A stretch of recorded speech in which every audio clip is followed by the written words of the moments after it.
आज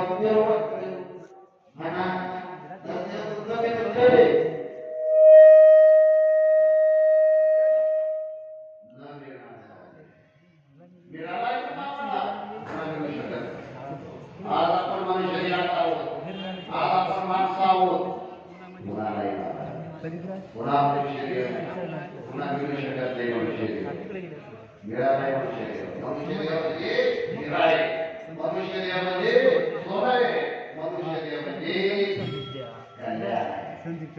इतर देवाने कल्याण करता येत नाही. मनुष्य देवाने कल्याण करता येत.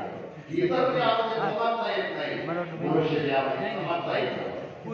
किती समाजता येत म्हणून जीवनामध्ये भक्ती केली पाहिजे. न मिळणारा मनुष्य स्वर्गात राहणारे जीवन जीवता या मनुष्याची इच्छा करता त्याला मिळत नाही. स्वर्गीचे आपण इच्छिताची देवा मृत्यू रोगी व्हावा स्वर्गात राहणारे जीवन जीवता मनुष्याची इच्छा करतात म्हणले त्यांना मिळालं नाही. तुम्हाला आम्हाला मिळाला मनुष्य एक दृष्ट आहे. काय झालं, उन्हाळ्याचे दिवस होते आणि उन्हाळ्याचे दिवस असल्या कारणानं जगामध्ये उष्णता वाढली.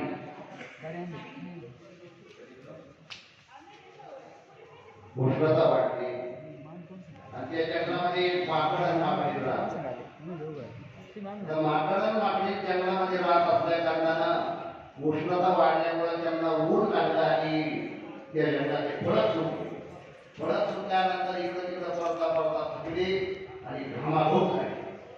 मग माकडाने विचार केला, कुठेतरी गाळ पाण्याने आंघोळ केली पाहिजे, स्नान केलं पाहिजे. म्हणून त्यांनी एका ठिकाणी पडता पडता एका ठिकाणी त्यांनी त्या विहिरीमध्ये त्या तलावामध्ये त्यांनी आंघोळ करायचं ठरवलं. पण त्या विहिरीचं शास्त्र असं होतं, जे कोणी या विहिरीमध्ये आंघोळ करतील हे जर प्रश्न असतील की माणसं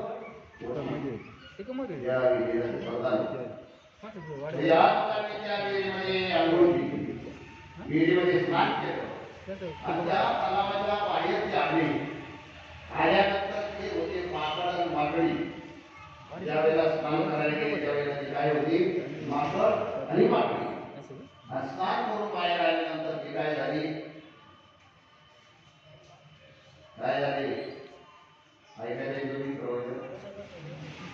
विहिरीला वरदान काय होतं, जी कुणी प्राणी या विहिरीमध्ये स्नान करतील, या तलावामध्ये स्नान करतील, ती बाहेर आल्यानंतर काय होती, माणसं म्हणजे बोल झाली